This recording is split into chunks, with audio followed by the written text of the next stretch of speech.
Now, Donald Trump says Canada's move to recognise a Palestinian state threatens a US-Canada trade deal. In a post on his social network, Truth Social, the president wrote, "Wow, Canada has just announced that it's backing statehood for Palestine. That will make it very hard for us to make a trade deal with them. Oh, Canada," he writes.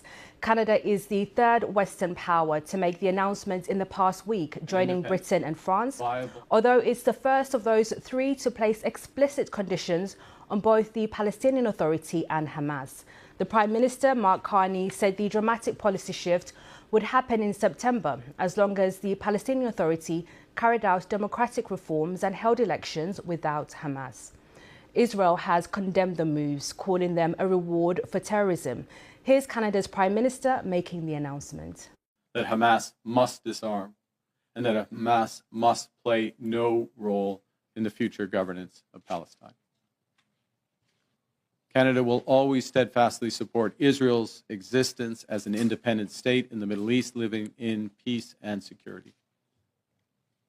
Any path to lasting peace for Israel also requires a viable and stable Palestinian state, and one that recognizes Israel's inalienable right to security and peace.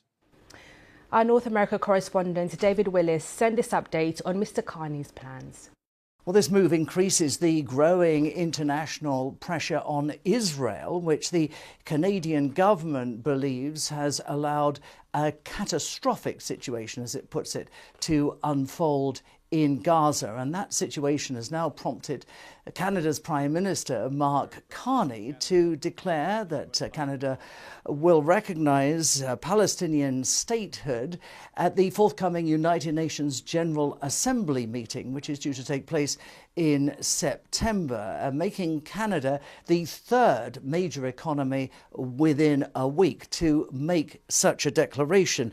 Now, Mr. Carney made clear that the decision was fuelled by Israel's actions and the suffering and starvation of people in Gaza, which he said was eroding the prospect of a two-state solution literally before our eyes. Now, Canada's recognition is conditional, however, on the Palestinian Authority instituting democratic reforms and holding elections next year in which Hamas is not a part. Now, France announced last week that it was recognizing Palestinian statehood, and Britain has since threatened to do the same if Israel doesn't negotiate a ceasefire between now and that